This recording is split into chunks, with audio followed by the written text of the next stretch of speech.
Hi everyone, my name is John Kornacki. I'm the financial strategist here at the Federal Home Loan Bank of Boston. Thanks for joining us today for another edition of our case study series, this one titled Letters of Credit.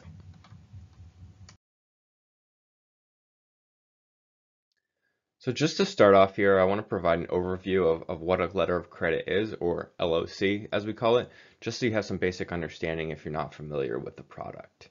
So FHLBank Boston offers members LOCs to secure deposits made by state governments, municipalities, and other public instrumentalities, and provide credit support for tax-exempt bonds. And we're going to discuss the benefits in more detail later on in the presentation, but just as a high level, our LOCs support your liquidity, asset liability management, and housing and community and economic development activities.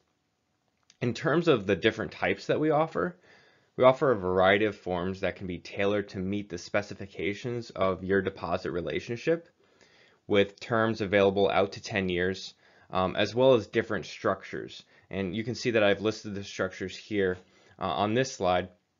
There are various factors that can impact which type of letter of credit may best fit your needs, including the projected amount of fluctuations in your deposit balance and the overall size of the public unit deposit program.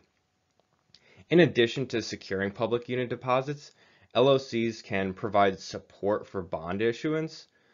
For example, construction companies partnering with state housing agencies may require an LOC from a highly rated entity in order to meet investor requirements. And that's where the FHLBank Boston can help members meet the needs of their customers. And then in terms of product usage, I've listed out here a number of the purposes that our members can utilize LOCs. And the first one here is securing public unit deposits, and that's really going to be the focus of today's discussion. And the reason is many of our bank members have public unit deposits as part of their funding mix. And when you look at what's required for a public unit deposit, many municipalities and public subdivision depositors often require financial institutions to secure these deposits. And many of our members will pledge securities as collateral in order to do that. And so the LOCs offer a alternative to pledging securities. And throughout this presentation, we're going to talk about how there's benefits in doing that over pledging securities. We're now going to focus on public unit deposits. As I mentioned, many of these deposits are required to be collateralized. And we're going to compare pledging securities as collateral versus looking at LOCs to collateralize. So let's start off by looking at pledging securities first. The first point listed here says decreased on-balance sheet liquidity. So if you think about your liquidity ratio, you know that pledged securities detract from that ratio, as those are restricted because they are used to secure deposits. We also know that in securing deposits, there are restrictions on the types of securities that are permitted. So rather than owning securities that allow you to manage your balance sheet effectively, you're required to own securities that collateralize deposits. So that alone impacts the way you manage your investment portfolio. The next point here is earnings impact. We talked about how there are certain requirements in terms of the securities allowed as collateral. Many of these securities are among the lowest yielding on your balance sheet. So if you're only purchasing those securities to collateralize deposits and not purchasing for anything else, then you may be limiting your earnings potential. And then the last point here is operational burden. The process of collateralizing deposits can be time consuming and constrain operations. If we turn our attention over to letters of credit, we can discuss the alternative aspects of this product. With LOCs, these guarantee the FHLBank Boston will pay the public unit depositor upon demand, should a member default on the deposit. This offers an efficient and flexible alternative that provides your customers with the security that they need by leveraging FHLBank Boston's strong credit position. The next point is on managing liquidity efficiently. And we talked about how pledging securities encumbers those securities. With LOCs, you can unburden those high quality securities that would have been pledged, and in turn, with LOCs, you can use less liquid assets like residential and commercial loans as collateral. And then the last point here is on optimizing earnings. We already talked about some of the drawbacks in pledging securities in terms of the types of securities required. So if your primary reason for purchasing securities is to collateralize deposits, then there may be an opportunity cost where you could be more efficient in managing those purchases. The LOCs may allow you to reallocate into assets that better meet the earnings and asset liability needs of your organization.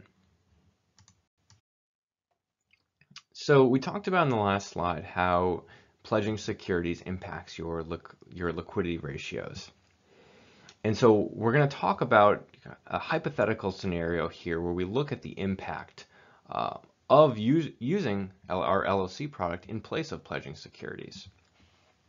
So if we look here, the current position of 11.61% for liquidity ratio and 51.64% for pledged securities. So what we're going to do is we're going to take this 20 million and we're going to utilize our LOC product, and we're also going to reduce our pledged securities from 111 million to 91 million. So by utilizing the LOC product, we use some of our borrowing capacity at the FHLBank Boston. But in turn, what we see is a significant impact to our liquidity position. For this particular member, it's going from 11.61% to 13.46% on their liquidity ratio, which is a 185 basis point increase. And then on the pledged securities, it's a reduction from 51.64% to 42.36%.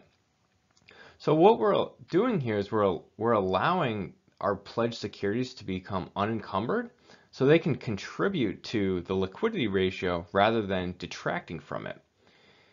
And we're also able to use less liquid assets like residential and commercial loans for the collateral on the LOC product and free up more liquid assets that would normally be used to pledge securities.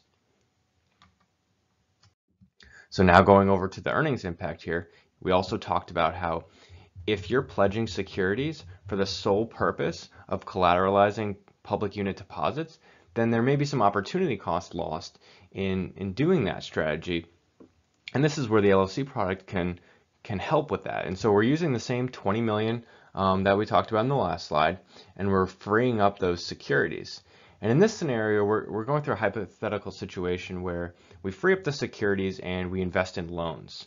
And so you can see here that the yield on the securities is 1.7% and the yield on loans is 3.72%.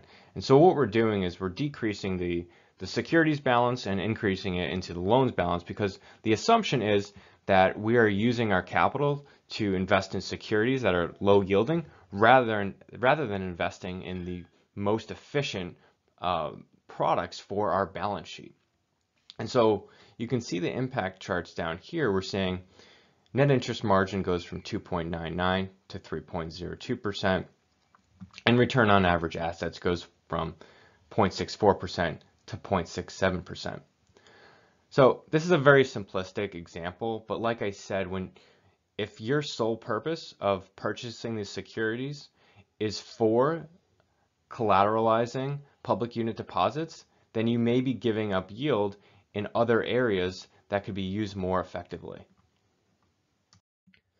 So now I've just listed a few additional resources here.